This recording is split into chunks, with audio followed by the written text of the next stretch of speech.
সুপ্রিয় দর্শক আসসালামু আলাইকুম, কেমন আছেন আপনারা? নিশ্চয়ই ভালো আছেন। আজকের ভিডিওতে আপনাদের সবাইকে স্বাগত জানাচ্ছি।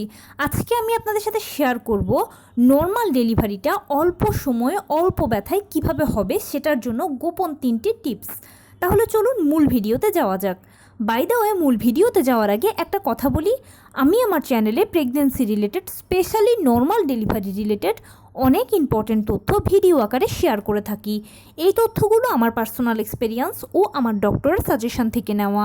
তাই আমার চ্যানেলটিকে যদি একবার আপনারা ভিজিট করেন তাহলে আপনারা আপনাদের প্রশ্নাতীত মনের অনেক প্রশ্নের উত্তর পেয়ে যেতে পারেন। আমন্ত্রণ জানাবো আমার চ্যানেলটিকে একবার ভিজিট করে দেখার। এবারে চলুন মূল ভিডিওতে যাওয়া যাক। আমি শুরুতেই বলেছি আজকে আলোচনা করব নর্মাল ডেলিভারিটা অল্প সময় অল্প ব্যথায় হওয়ার জন্য 3টি গোপন কৌশল সম্পর্কে।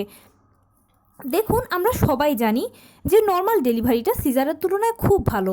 কেননা সিজার একটা ছোটোখাটো অপারেশনের আগে পরে বিভিন্ন ধরনের ঝুঁকি থাকে সাইড ইফেক্টস, প্লাস সিজারিয়ান পেশেন্টকে সারা জীবনভর কিছু না কিছু রোগ শোক এবং নিষেধাজ্ঞার মধ্য দিয়ে যেতে হয়।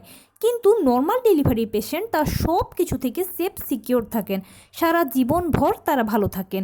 সেজন্য আমরা নর্মাল ডেলিভারি পছন্দ করি, নর্মালে বাচ্চা জন্ম দিতে চাই। কিন্তু আমরা এটাও জানি যে নর্মাল ডেলিভারিটা একটু লেন্দি প্রসেস বা একটু দীর্ঘ সময় নেয়। কেন? কারণ এটা হচ্ছে প্রাকৃতিক পদ্ধতি। পেইন ওঠা থেকে শুরু করে বাচ্চা জন্ম হওয়া পর্যন্ত ডেলিভারির সব প্রসেসগুলো এক এক করে পরপর হতে থাকে। জোর করে ঔষধ দিয়ে ডাক্তারের মাধ্যমে কোনোভাবেই সম্ভব নয়। যা সংগঠিত হবে পদ্ধতিগুলো প্রতিটাই কিন্তু প্রাকৃতিকভাবে হবে, একটার পর একটা হবে। সেজন্য এটাকে একটু সময় দিতে হয়, সময় নিতে হয়।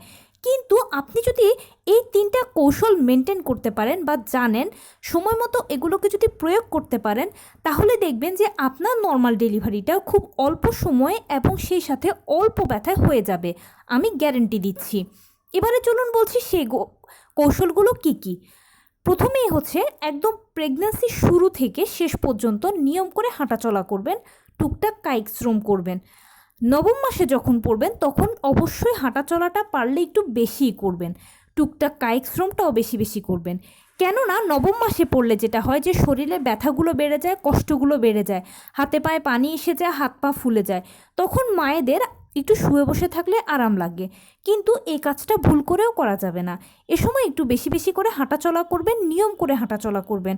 সকালে ঘুম থেকে উঠে 30 মিনিট হাঁটবেন, কিছুক্ষণ বাটারফ্লাই স্টাইলে বসে থাকবেন। দুপুরে খাওয়ার পরেও 30 মিনিট হাঁটবেন, কিছুক্ষণ বাটারফ্লাই স্টাইলে বসে থাকবেন। রাতে ঘুমোতে যাওয়ার আগেও 30 মিনিট হাঁটবেন, কিছুক্ষণ বাটারফ্লাই স্টাইলে বসে থাকবেন। সেই সাথে অবশ্যই লো কমেট ব্যবহার করবেন। আমি জানি নবম মাসে লো কমেট ব্যবহার করাটা একটু কষ্টসাধ্য, কেননা এই সময় পেটটা যেহেতু বড় হয়ে যায় তাই বসতে কষ্ট হয়। কিন্তু এই কষ্টটাকে যদি আপনি স্বীকার করতে পারেন তাহলে আপনার জন্যই কিন্তু লাভ হবে। আপনি চেষ্টা করবেন লো কমেটটা ব্যবহার করতে। এতে আপনার পেলভিসের খুব ভালো একটা ব্যায়াম হয়ে যাবে, আর সময় মতো পেলভিসের সংকোচন প্রসারণ হবে। পেলভিস যদি সময় মতো 10 সেন্টিমিটার পর্যন্ত প্রসারিত হয় তাহলে দেখবেন আর সাইড কাটার কোনো প্রয়োজন হবে না, আপনার বাচ্চা অনায়াসে বেরিয়ে আসবে। এরপরে যেটা করবেন, অবশ্যই চেষ্টা করবেন আপনার যখন পেইনটা আসবে তখন পেইন তো হালকা থাকবে প্রথমে, এরপরে মাঝারি, এরপরে ভারী পেইনটা যখন ফিল করবেন তখন পেইনটাকে নিচের দিকে রিলিজ করতে। ব্যাপারটা হচ্ছে অনেকটা আমরা নিঃশ্বাস যেরকম উপরের দিকে টেনে তুলি এবং নিচের দিকে ছাড়ি, ঠিক সেরকম ভারী পেইনটাকে একটু নিচের দিকে ছাড়বেন। এতে কি হবে, আপনার জরায়ু মুখটা খুব দ্রুত খুলে যাবে, দ্রুত জরায়ুর কন্ট্রাকশান শুরু হয়ে যাবে। সেই সাথে বাচ্চাও আপনার ভেতর থেকে চাপ দিতে শুরু করবে এবং ডাক্তার আপনাকে পাল্লা দিয়ে চাপ দিতে বলবে। চাপ দেওয়ার সময় যেটা করবেন, আপনার মাথার নিচে একটা বালিশ দিয়ে রাখবেন আর দুটো হাতকে কিছুর মধ্যে শক্ত করে আটকে বা চেপে বা আঁকড়ে ধরবেন। এতে কি হবে, আপনি খুব ভালো একটা জোর পাবেন। তখন 2 বা 3টে চাপ দিলে অনায়াসে আপনার বাচ্চা বেরিয়ে চলে আসবে, আর কোনো কষ্ট হবে না, ব্যথাও কম হবে, সময়টাও খুব কম লাগবে। তো এই ছিল আজকের ভিডিও। কেমন লাগলো বলুন? যদি ভালো লেগে থাকে ও হেল্পফুল হয়ে থাকে তাহলে প্লিজ লাইক, কমেন্ট, শেয়ার করতে একদম ভুলবেন না।